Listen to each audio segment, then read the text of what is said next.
All right, ladies and gentlemen, now that we've passed the second eclipse, things are really starting to heat up, and I imagine they will be really hot. And by hot, I mean active by like the 7th or 10th of July. We have a rule here at THORnews. 5 days after any eclipse, we watch out for a major storm. And during hurricane season, that would be a subtropical storm, tropical storm, hurricane. And so this would be about the 27th, which would be about 5 or 6 days after the 21st eclipse that just happened. That was solar and annular, but this would not be a threat to America other than like Baja California, but it appears to peter out. Boom, bingo jango, jingo jango. Okay, yeah, so this would be July 7th or 8th, or 9th, which would be, if you're doing your math, we have another eclipse coming on the 4th and 5th of July. And so this falls in that exact range we are watching for and would be a potential threat to the United States of America. Specifically Florida right now.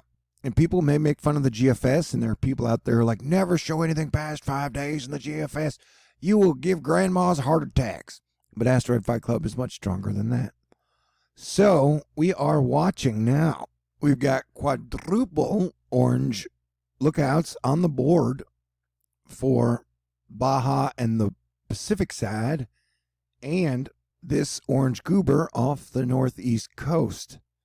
And so, yes, hurricane season is starting to pick up a bit.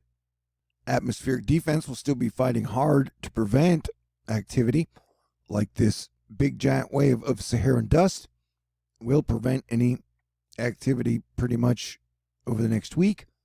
But so it is the first week or second week of July we are keeping our eye on completely. And, everybody out there thinks we're going to have a very active hurricane season. And so the atmospheric defensive team will pretty much be playing whack-a-mole. Hey, we're all human. We all make mistakes. I like to admit my mistakes when I make them. Last year, I tried to predict a hurricane that would hit here and then one that would hit the northeast. It did not come to fruition. I dialed back trying to predict hurricanes a year out, and I'm just taking it day by day now. But I wouldn't be surprised if we saw Crystal River get hit by either a major storm or a hurricane this year and the upper northeast. So we're going to keep an eye out as what we do. We're looking at the GFS. I'll say again, anyone who would make fun of the GFS nailed crystal ball from pretty much 16 days out. So you and I are going to be paying close attention. And one of the hurricanes at the bottom is a potential threat to Mexico and the Costa Rica, listen to the stars area. And, this is 16 days out, so we got a lot of time to watch it. A lot can happen, but, 2020 is 2020. So with everything that has gone on this year, why would we expect to have a non-2020 hurricane season? I do not know.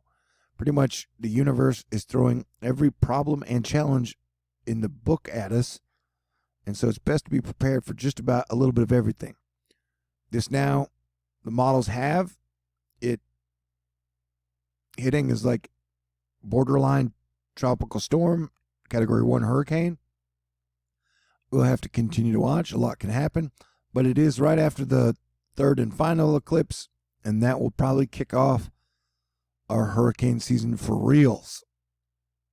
And just with the weird geography, Florida sticks out like a sore thumb, so we got to keep an eye out for Florida. But as you can see there, it would make landfall on Destin and Miramar on like the 8th of July.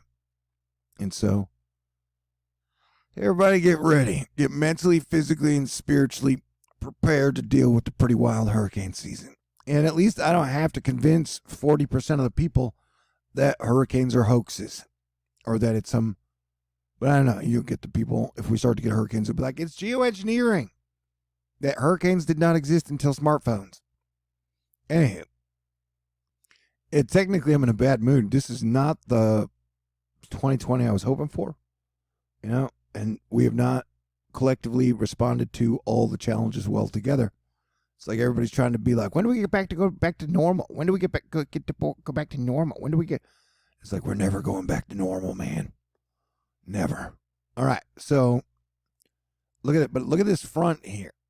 So this is definitely one thing to watch out for. Is look at this is a big low up here, big low down here, and so this has all the makings of what may be, a pretty big storm, and it's only the first week of July when your most active periods of hurricane season come on in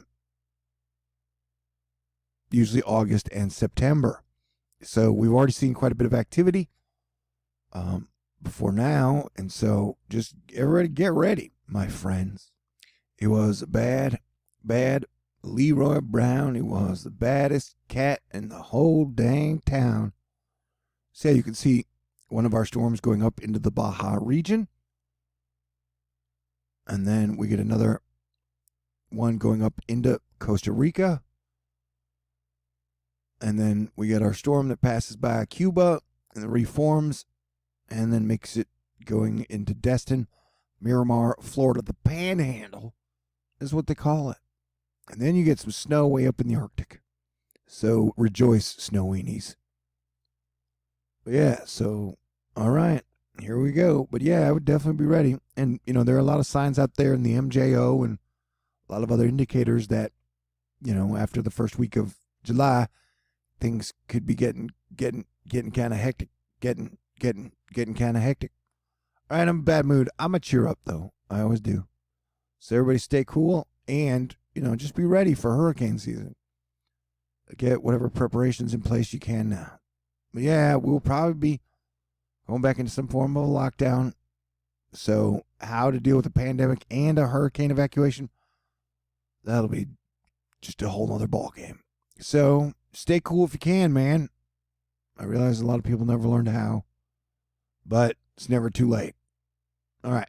Peace out. God bless everyone.